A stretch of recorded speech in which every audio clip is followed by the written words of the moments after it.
Welcome to Cincy Reform Podcast. This is Pastor Brandon, and today we will be starting a new series entitled The Story of Discipleship. This series, I'm hoping, will be around 15 or so episodes, and as the title suggests, I want to tell a story, a biblical story, and specifically on the topic of discipleship. And certainly in this series, we will be unpacking matters that relate to instructing people within the church. But this series could actually also be called the story of education more broadly, because what we will speak about here is apropos to thinking about education in a broader context. So my hope with these episodes is to keep them short, to the point, around 10 to 15 minutes, but also to be unified so that the story is being told from Genesis to Revelation of God's plan for discipleship or education. And I'll probably be using those words interchangeably, discipleship, education. And so if we're going to speak about education or discipleship, we need to begin where the Bible begins. And that is in Genesis chapter 1, verse 1, where it says, "In the beginning, God created the heavens and the earth." This small verse is so packed with truths, and these truths impact everything, not only education, but all things. Genesis chapter 1, verse 1 tells us that there is a creator God who is distinct from his creation. God is not part of creation. God did not have a beginning, since beginning implies time, and God created time and is outside of time. And since God is distinct, we are not God, and God is not us. He's not creation. So there is what some people call a creator-creature distinction. God is God, we are not. God is a distinct being with distinct knowledge and existence. And this creator God created everything. As the Nicene Creed put it, everything visible and invisible. Only God is eternal, and he created ex nihilo, meaning out of nothing. The stuff of the universe, matter and so on, was not co-eternal with God. No, God created everything. You could say God created every fact of the cosmos.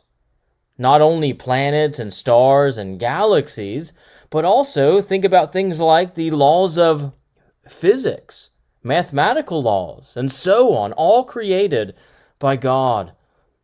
But what does this have to do with education or discipleship? Well, it means that everything we see was designed by God. There are no neutral facts or neutral things that just exist out there somewhere floating around. No, every created thing, every fact is God created. And since God created everything, everything belongs to him. And it means that everything not only belongs to him, but everything has a meaning. God gave a meaning to everything. The human brain, as magnificent as God made the human brain does not impose meaning on the created world. No, God already imposed meaning on all of creation. And so when we discover something in the world, some new thing, some new scientific or mathematical thing, that thing that we discovered already has a meaning and a purpose that God gave it. So what is our job? Our job as pupils is to seek God's meaning, to be, as Cornelius Van Til put it, reinterpreters of God's original interpretation, or to think God's thoughts after him. Far too many educators, I think, in our modern day give the human brain a godlike function. They often conceive of the human brain as giving meaning to the facts that they discover in the world. They conceive of the human brain as organizing and unifying all the facts together. But as Christians, we must realize and we must confess that God has first created.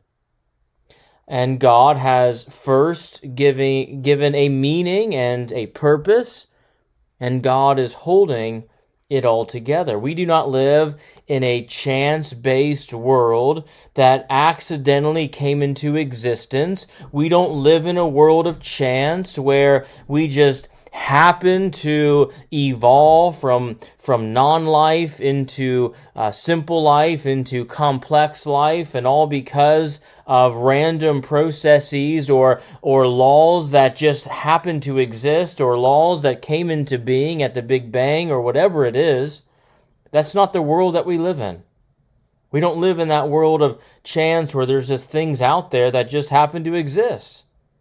And we live in a world created specifically, intentionally, purposefully by God, and He's holding it all together. How does one fact impact another fact? Well, God has made all of the connections in His world. God, again, holds it all together, and our job then is to follow God in this, to think God's thoughts after Him. In other words, to seek the meaning God has already given. And God has not only given a meaning and an interpretation to everything, but God is upholding everything.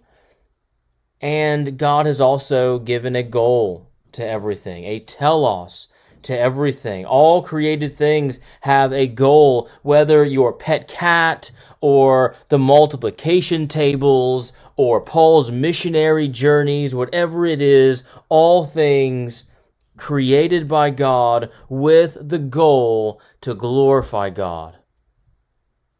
So, quite basically, what this means for discipleship is that we must see ourselves as utterly dependent upon God and not autonomous. To be receptively reconstructive, not creatively constructive. But what does this look like practically? What do we do practically in terms of our education endeavors? How does it impact us? Well, it means that God is the center of all that we do. Whether we're learning the Bible or math or history or philosophy, whatever it is, God must be at the center, because everything in the universe is connected to God, in that God created all things and upholds all things by His providence. The Apostle Paul, kind of broadening out our understanding of Genesis 1:1, he wrote in Colossians 1:16 and 17, "For by Christ all things were created in heaven and on earth, visible and invisible, whether thrones or dominions or rulers or authorities. All things were created through Christ and for Christ, and Christ is before all things, and in Christ all things hold together." So if we are going to properly understand the created world, all the things in the world, if we're going to understand anything, we must see everything as connected to Christ, since, as Paul said, everything that you see was created for Him. And that reshapes how we view things. As we look around the world, as we open our eyes and see things in the world, we're seeing things that were created for Christ. And so as we're trying to understand things of the world, we must understand them as things for Christ. And that, my friends, reshapes and calibrates at a foundational level education, discipleship, and learning in God's world. So I hope that this first episode was helpful as I laid some kind of groundwork for future episodes to build on. And next week, we will be moving to Genesis 1:27. And there next week, I want to consider the image of God and what the image of God does as we think then about discipleship and education more broadly. But until then, have a blessed week.